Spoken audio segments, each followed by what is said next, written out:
The impact of the drought on my home state of Utah has been quite severe, really severe, in fact. The U.S.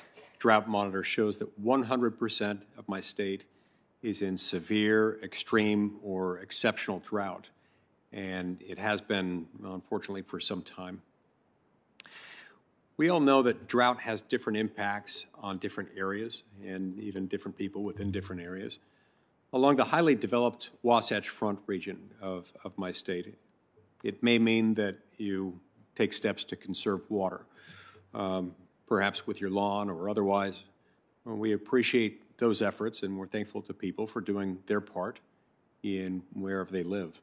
But for other people, like farmers and ranchers, the impacts of drought can be much more direct and severe.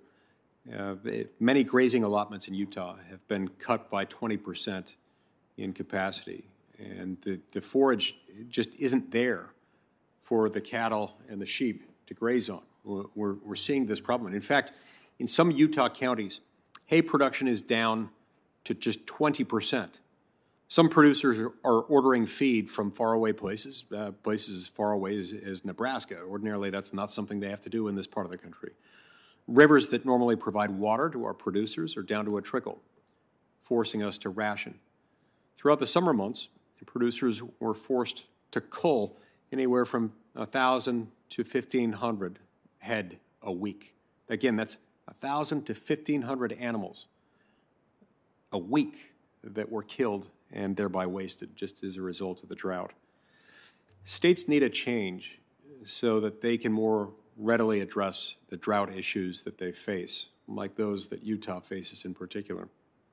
Everywhere I go in my state, I hear of the need for increased water storage infrastructure.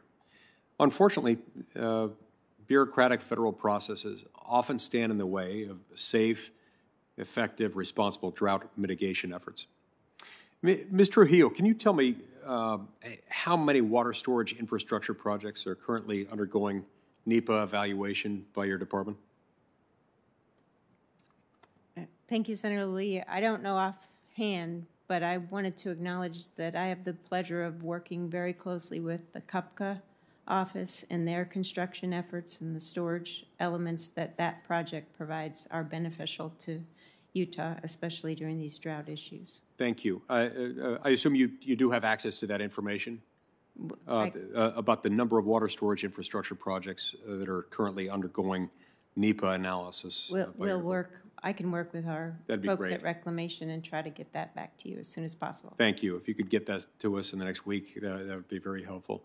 And can you tell me roughly the average amount of time that's required to complete an EIS for water infrastructure projects?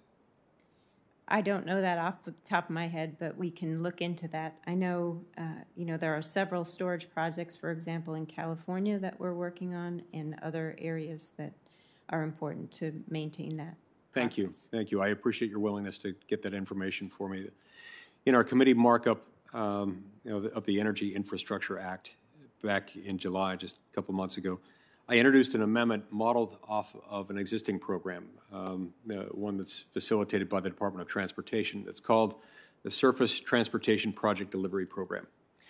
This is a program for which all states are eligible, that allows the Secretary of Transportation to assign and for the state voluntarily to assume the Secretary's responsibilities for NEPA for one or more highway projects as states feel that they can handle.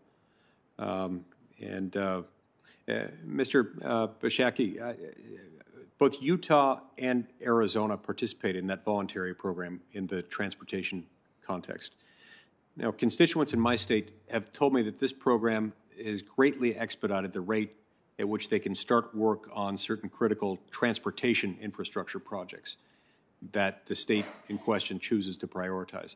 They appreciate being able to take up these projects on a case-by-case basis. Do you think that such a program could be helpful in developing water infrastructure projects in your state and curbing the effects of the West's prolonged and devastating drought? So, Senator Lee, I'm not hugely familiar with that program in Arizona, but I know the Department of Administration or the Department of Transportation, sorry, is using that program. And I know that often when there's categorical exclusion, NEPA, it works really well.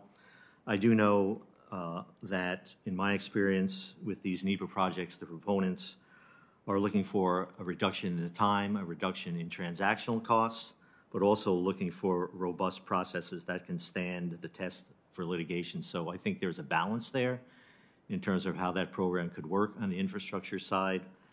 And I think there's an outcome in which we can get to a place where we still have the necessary robust NEPA process and get to a point where infrastructure projects can be accelerated while still protecting the environment and going through all of the NEPA elements that need to be looked at in that process.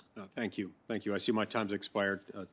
I'll note, just to reiterate what you said, I've got a list here of a number of categorical exclusions that we've seen in Arizona on this. It appears to have gone well, and it's preserved the environmental interests at stake, and doing so in a way that helps things move forward. Thank you very much. Thank you, Mr. Chairman.